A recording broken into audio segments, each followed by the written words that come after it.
ያለው ሐሳብ አለ ማለት ነው። ሌላው ደግሞ ትልልቅ ህልሞች ዝም ብለው አይወለዱም ወይም ደግሞ ዝም ብለው ተጀምረው አይጨረሱም። በመጀመሪያ እንዴት ነው ቢዝነስ ፕላን የሚደረገው?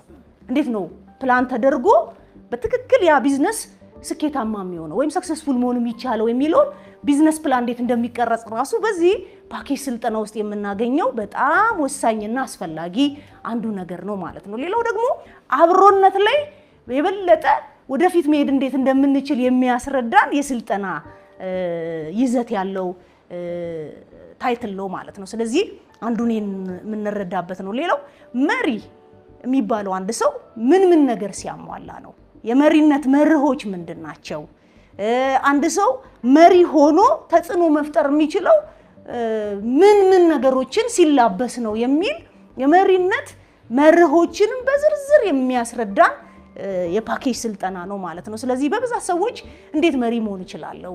እንዴት ነው ያሉኝን ቡድኖችን ከፊት እየሆንኩኝ ለዓላማው በደንብ የሚጠበቅብኝን ፐርሰናሊቲ ተረድቼ መምራት የምችለው የሚለው ትልቅ ሐሳባቸው ነው። ስለዚህ ይህ ስልጠና በበለጠ ሁሉንም በመርህ የሚያግባባ የስልጠና ይዘት ያለው አንዱ ታይትል ነው ማለት ነው። ከዚህ የሚያገኙት ማለት ነው። ሌላው ደግሞ አብሮ እየሰሩ በጉዞ ላይ ችግር ይገጥማል።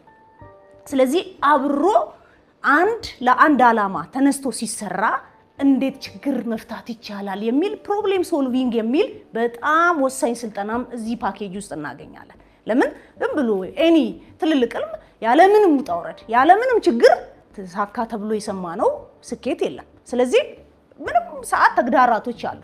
እንዴት ነው መሪውም እንደ መሪ ቡድኑም እንደ ቡድን በጋራ ችግርን መፍታት የሚችለው ከችግር በላይ ሆኖ ስኬታማ ውጤታማ መሆን የሚችለው የሚለውንም ፕሮብሌም ሶልቪንግ የሚል ስልጠና ከዚህ ፓኬጅ ላይ እናገኛለን ማለት ነው። ሌላው ደግሞ ኢሞሽናል ኢንተለጀንት እንዴት ነው የስሜት ብልሃትነትን መላበስ ያለብን? በብዛት ለነገሮች ያለን ኢሞሽን በብዛት ካየነው ሩቅ ከሆነው ህልማችን ያጨናግፈናል። ስለዚህ የስሜት ብልሃትነትን የሚያሳይ በጣም ፓወርፉል የሆነ ውስጣችን ራሳችንን የምንፈትሽበት አንዱ የስልጠና ታይትል ያለበት ነው ማለት ነው። ስለዚህ በዚህ ፓኬጅ ስልጠና ውስጥ ትልልቅ ትራንስፎርም የሆኑ ውጤቶችን ያገኙ ሰልጣኞች የሰጡትን ቴስቲሞኒ ማካፈል እወዳለሁ።